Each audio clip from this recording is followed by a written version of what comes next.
Surat railway station પર DRI દ્વારા હાથ ધરવામાં આવેલા એક સફળ ઓપરેશનમાં 20 કરોડ રૂપિયાની કિંમતનું 2 કિલો કોકીન ઝડપાયું।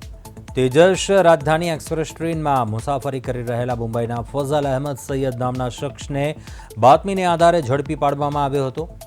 આરોપી જે પોતાની ટ્રોલી બેગમાં ખૂબ જ ચાલાકીપૂર્વક 3 પેકેટમાં આ ડ્રગ્સ છુપાવીને દિલ્હીથી મુંબઈ લઈ જઈ રહ્યો હતો।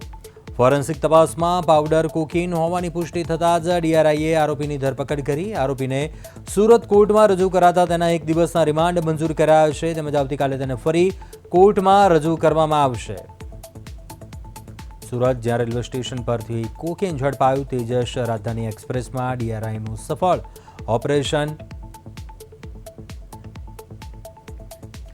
વધુ વિગતો સાથે સંવાદદાતા અરવિંદ રાઠોડ ફોનલાઈન પર જોડાયા છે। અરવિંદ, સુરત રેલવે સ્ટેશન પર મસમોટી કિંમતનો આ નશાનો સામાન છે તે ઝડપાયો છે, ડ્રગ્સ ઝડપી પાડવામાં આવ્યું છે, શું વિગતો?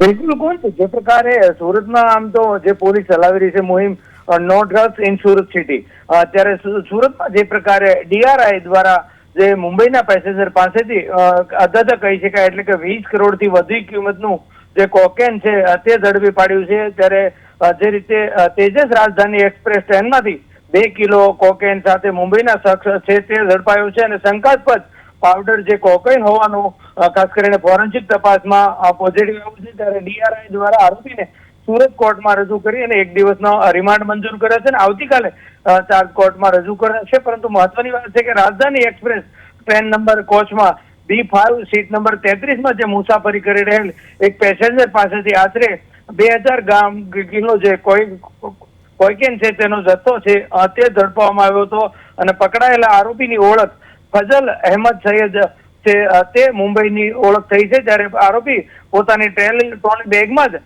આ ચાલાકીપૂર્વક 3 પેકેટો છે તે પ્રતિબંધિત ડ્રગ છુપાવીને લઈ આવી રહી છે। ત્યારે ડીઆરઆઈ હવે મોટી કાર્યવાહી છે તે હાથ ધરી છે અને ખાસ કરીને દિલ્હીમાં કોની પાસેથી મેળવવામાં આવ્યું હતું અને મુંબઈ કોને સપ્લાય કરવાનો હતો તે અંગે ઝીણવટભરી તપાસ છે તે હાથ ધરી છે।